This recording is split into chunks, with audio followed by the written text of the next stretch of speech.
Olá, meu nome é Gustavo. Vou apresentar agora a parte C, trabalho de recuperação da P2. Então, na parte C, ele quer saber tem um conversor CCCA monofásico de meia ponte, explicar um pouco da MA e MF e necessidade de modulação PWM senoidal tipo bipolar. Então, essa configuração faz a tensão do barramento CC é dividida pela metade. Então, o inversor conecta nos pontos mais Vin sobre 2 ou menos Vin sobre 2. E a saída alterna entre esses dois níveis sem que a tensão instantânea seja zero.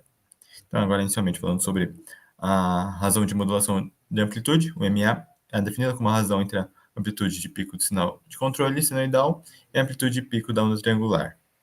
Então, aqui temos a formulazinha.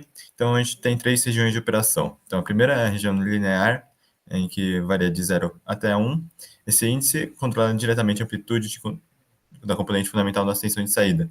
Então, para o inversor de meia ponte, a amplitude é dada por V01 igual a MA multiplica Vin sobre 2. Agora, na região de sobremodulação, entre 1 e 3,24, a amplitude da fundamental começa a crescer, menos com o aumento da razão. E nas harmônicas de ordem mais baixas, ela começa a aparecer mais na onda. Então, na última região, a região de onda quadrada, onde o MA é maior que 3, é o valor da tensão de controle é maior que a triangular durante a maior parte dos semiciclos. Então, a tensão é próxima da máxima para o motor. Porém, as harmônicas de baixa ordem, elas são muito mais expressivas. Agora, falando um pouco da razão de modulação de frequência, a MF, então é definida com a razão entre a frequência portadora triangular e a frequência do sinal de controle. Então, essa razão, ela determina a frequência de chaveamento entre interruptores. Então, mede a velocidade da comutação entre dos interruptores. Então, também pode se caracterizar com o número de pontos que compõem o sinal da saída durante um período.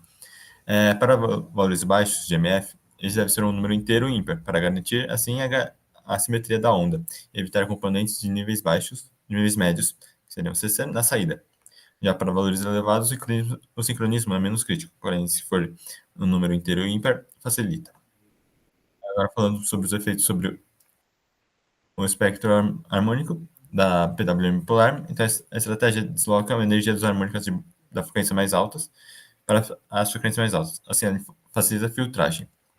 Então, a posição dos harmônicos, é, esses harmônicos mais significativos, eles aparecem em torno da frequência de chaveamento e seus múltiplos. Assim, temos uma formulinha aqui para facilitar a noção de onde esses harmônicos vão estar. Então, a frequência do harmônico é a ordem da portadora multiplicada pela frequência triangular, mais ou menos as bandas laterais, né, da harmônica fundamental, da frequência da harmônica fundamental. Então, a gente percebe que vai estar no ponto 5, a quinta harmônica vai estar não vai estar em cima dela, vai estar entre elas, nessas bandas laterais.